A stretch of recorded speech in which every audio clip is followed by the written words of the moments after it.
If you have your Bibles with you, hold them up. And repeat after me. This is God's Word. This is God's Word. I am what it says I am. I am what it says I am. And I can do what it says I can do. And I can do what it says I can do. In the name of Jesus. In the name of Jesus. Amen. Today begins a series of messages. God's been, this Easter season, God's speaking to me and wanting me to explain to you who Jesus is. And today's message is entitled The Carpenter. And the series is entitled My Best Friend Jesus. I want you to understand that Jesus is your best friend. But in order to understand that, you need to know who He is. And so we'll be doing some messages leading up to Easter, exactly explaining who Jesus is. And today, the carpenter. You see we see the candidates running for office today, the presidential candidates and so forth. And I don't know if you ever thought about this, but we have to understand, why did Jesus become a carpenter? Why did Jesus become a carpenter? And as we see these candidate races going on, we see what I would like to refer to you as identification process. The identification process. And what that is all of a sudden you get this candidate going to a bank, and he gets to the bank and he has his suit on and he says, you know, my father was a banker. And because my father was a banker, I understand you. I'm in your corner. I'm on your side. And I feel your pain. And then he leaves the bank and gets into his limousine and puts on his white long coat and his hard hat and gets dropped off at the factory. And when he gets dropped at the factory, he talks to the factory guys and he says, my father's uncle was a factory man. And because he was a factory man, therefore I know you.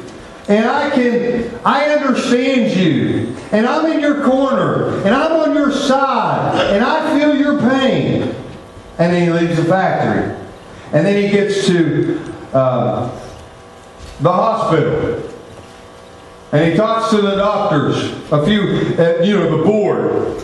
And he says, my father's uncle's ancestor's brother was a doctor. And because he was a doctor, I understand you. I know you. I feel your pain. I'm concerned for you. I'm in your corner. And then the guy gets back in his limousine, goes to the farmer's market, puts on his cowboy hat and his bib overalls. And he gets out of there and he says, my father's brother's uncle's sister's best friend was a farmer. And therefore, I never really understood the therefore. And therefore, I understand you. I feel your pain. I'm in your corner. I'm on your side. This is what we call the identification process. This is what we do to identify with people, to help them understand, that we understand. And so we see that in the candidacy today. We see that with any politics. So we have to understand and identify with people, and they must identify with us. Jesus Christ, our wonderful Savior, did not do that. He did not do that. He did not settle for this kind of illusion, if you will. It's almost become humorous to see some people and what lengths they would go for a specific office to demean another person or whatever it might be. No doubt we need the better candidate. But it's amazing to me what lengths and expense that they will go for to try to create this illusion of identifying with us. But we don't see this in Jesus Christ like we see in the candidates. He didn't come to pose for 15 minutes for pictures with the Jerusalem Post newspaper and talk about how he did this and did that, and how he understands us, and how he's in our corner, and how I feel your pain, and how he knows us. He didn't do that with the same way that we see it today. Jesus was actually born. He was a toddler. And we don't think about the humanity of Christ. But we see Christ, He went to school. He went to junior high as it was in that day. He went to high school. He went to college as it was in that day. He went through life. He lived. And He died. Let me tell you the reason Jesus could be your best friend. Because He was a carpenter. Let me say it another way. He was human.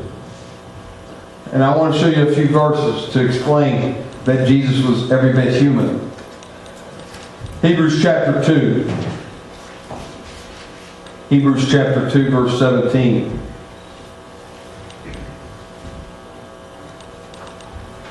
It says, for this reason, I'll be reading out of the NIV, for this reason He had to be made like them, fully human in every way, in order that He might become a merciful and faithful high priest in service to God, and that He might make atonement for the sins of His people.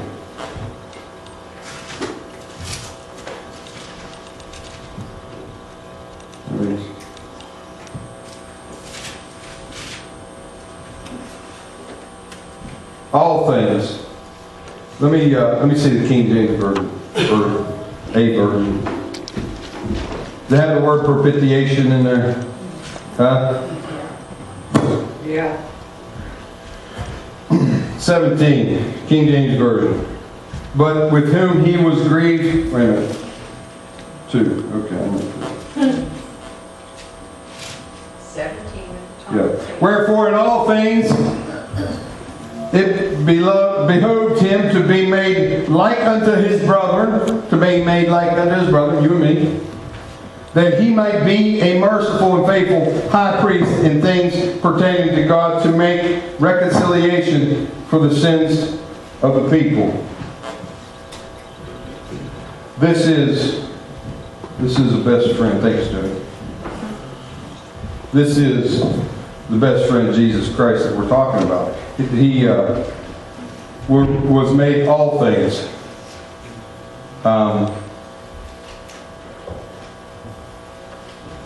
He was someone to aid us.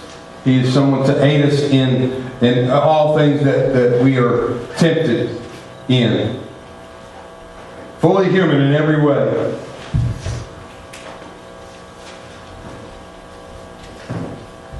I got my notes mixed up, so sorry. But a faithful high priest in service to God, that He might make atonement for the sins of the people. He had to be every bit human in order to be the perfect sacrifice. Now let me ask you this. Raise your hands on this. Has anybody ever been tempted? Okay, 100% response. Good news. We read about someone who was able to aid us in all these temptations, in every way, making an atonement for us.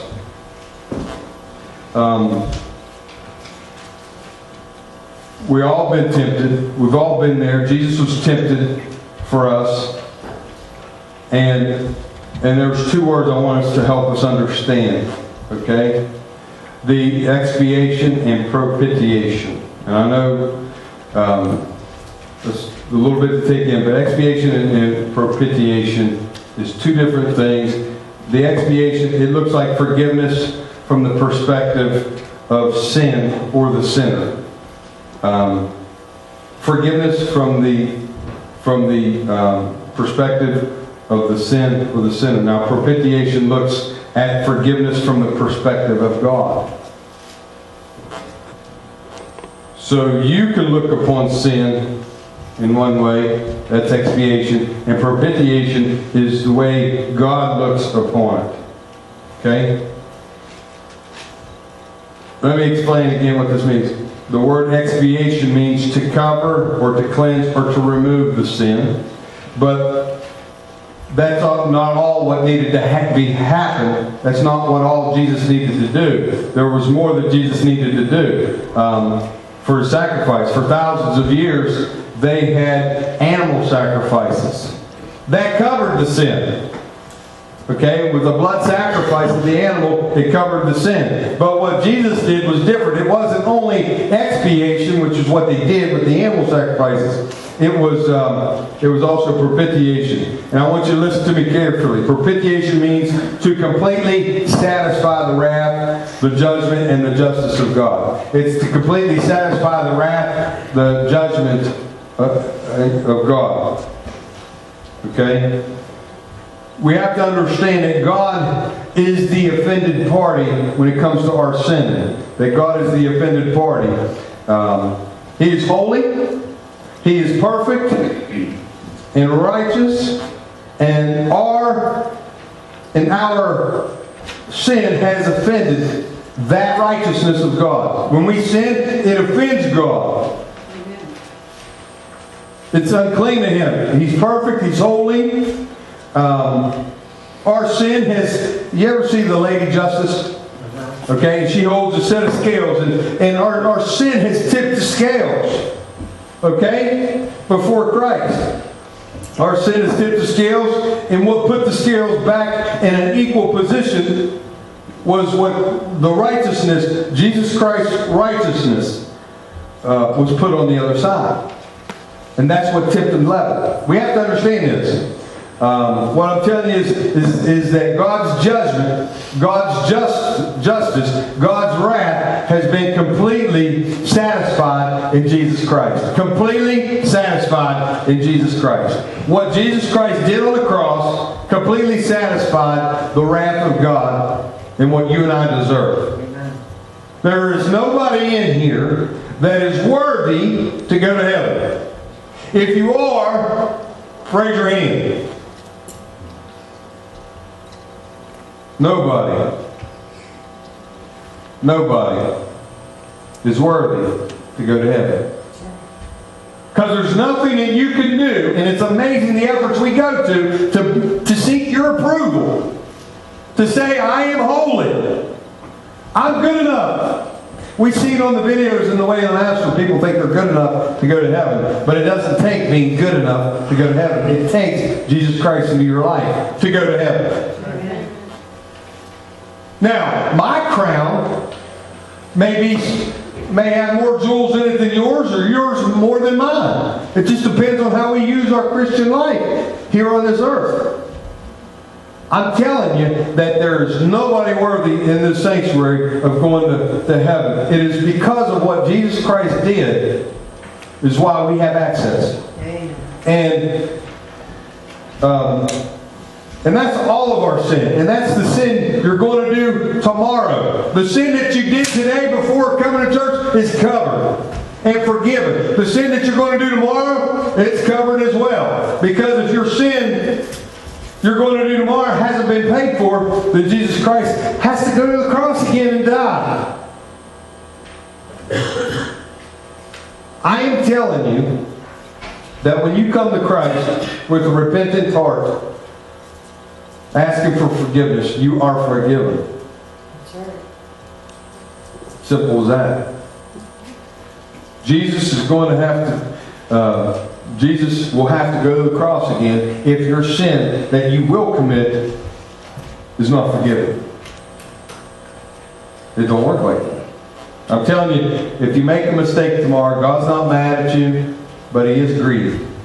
He is grieved. He doesn't want you to go down the road because there seems to be, the Bible says there seems to be a way that's right to a man, but the end thereof is death. So we go down this path, we go down that path, and God's grieved because we're not going down His way. All right, now it says that He is able to aid us, those who are tempted. Let's talk about the humanity of Jesus Christ. Let us look at Hebrews chapter 4. Just Hebrews chapter 4, just a page over there. We're going to look at verse 15 and 16.